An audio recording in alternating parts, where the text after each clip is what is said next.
Hello guys, welcome to Watson Reviews. This is Charlie bringing you the react and review for Fantastic Beasts 2, The Crimes of Grindelwald. It's a stupidly long title, let's be honest here, but the new trailer has dropped and I am excited for this. I did enjoy the first Fantastic Beasts. I did sort of feel like it was missing just a little bit of the, well, it's magic, I suppose the best word is, annoyingly. But yeah, it was just missing. I enjoyed it very much, but it felt like it was just missing something, and I just couldn't quite put my finger on it at the time. Honestly, looking back, I still can't quite put my finger on what was wrong about it. I thought it was a really good film. I thought the characters were great. I thought the actors were great. Obviously, the standout was Dan Fogler in that.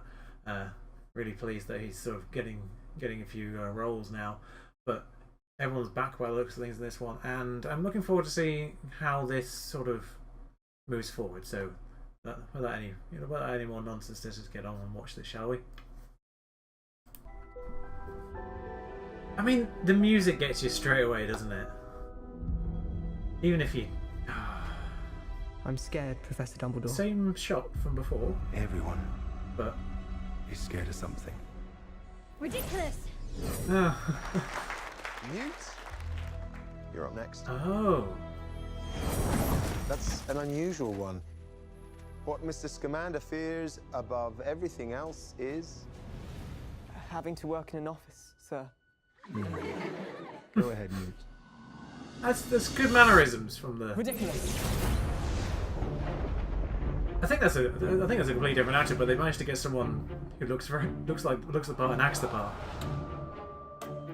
Magic blooms only in rare souls. Oh, yeah. Still, we must skulk in shadows. Didn't quite recognise the voice for a second, surprisingly.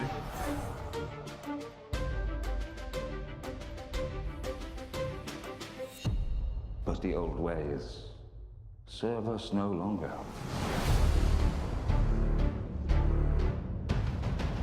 I take it you've heard the rumors. Grindelwald had a vision that he would rise to dominance over the wizarding world. So you're Oh, asking me to Christ. help hunt him down?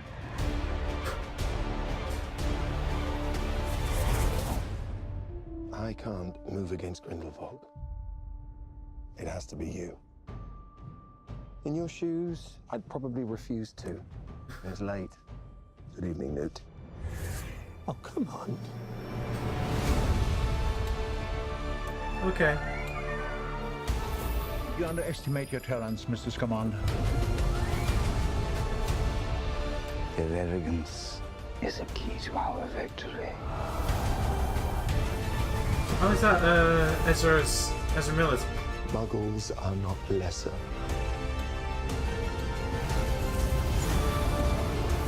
Not disposable.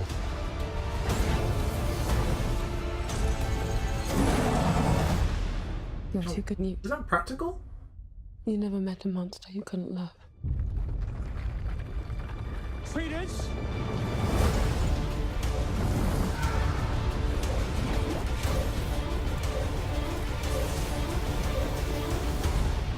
Mr. Scamander! Do you think Dumbledore will mourn for you?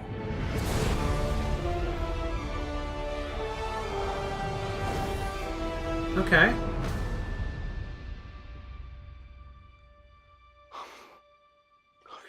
Are you a ghost? No, I'm alive.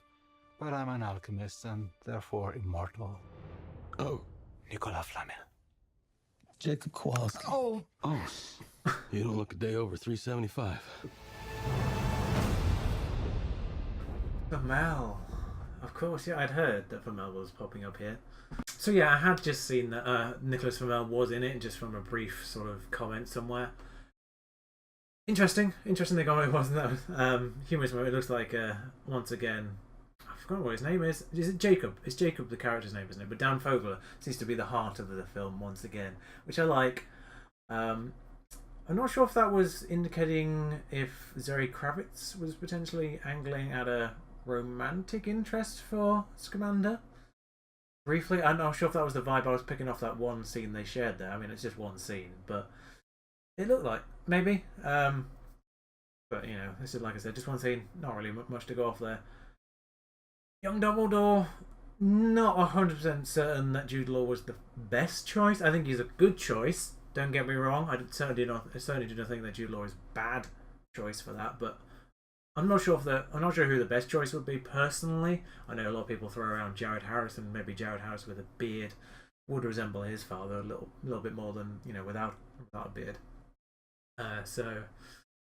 But yeah, I think Jude Law's a solid choice. I wasn't really picking up the essence of Dumbledore from him in that, but he could obviously change the way he presents himself a little bit in obviously the years that pass between Fantastic Beasts and Harry Potter. So I wouldn't really judge Jude Law too much if he didn't lean too heavily into copying Richard Harris and or Michael Gambon in the way that he presented Dumbledore there. So it could be alright on that front. Everyone looks like they're doing good things. I'm really not. I obviously enjoyed the brief shot of the platypus monster. I can't remember the names of a lot of these characters and creatures, so I think that's probably a bit symptomatic of the first film and how probably helps me actually understand what was missing from that. I just don't really remember it that well. There's not a lot that stuck with me from that first film. I know I remember enjoying it, but I don't really remember a lot of the details, as it were. So I can't remember what that platypus monster is called. I'm sure someone will tell me. But creature. I'm not surprised they brought that one back. Because let's face it, that creature is the Porg of the Fantastic Beasts world. So for merchandising reasons alone, I'm not surprised that thing's back. But that big monster on the street bridge area, on the long shot, it looked like it was CGI. But on the close-up shot, it looked a little bit more practical in its effects. I might have to go and have a look at that again to see if it was practical on that close-up shot, which is good. I like the fact if it is practical, then if they are going that route, that's a nice thing to do.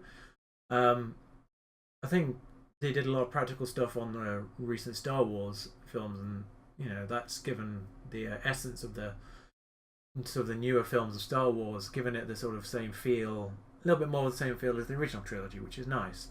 So hopefully they might do that here as well for this. And one last thing I wanted to mention is I think it's Cletus.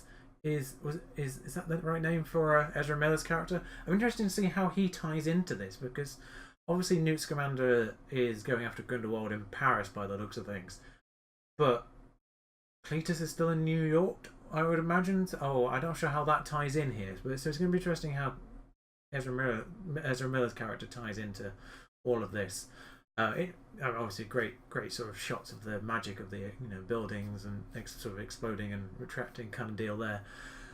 So yeah, I think it looks good again. I mean, at the very least, I think it's going to be another entertaining watch at the very least. Like I said, the first one I enjoyed watching the first one. It's not certainly not my favourite of all the Harry Potter stuff. Probably better than some of the weaker entries on the Harry Potter list, in my opinion, but it's not knocking on that, those top few. In my opinion, it was just a really good film, in my opinion.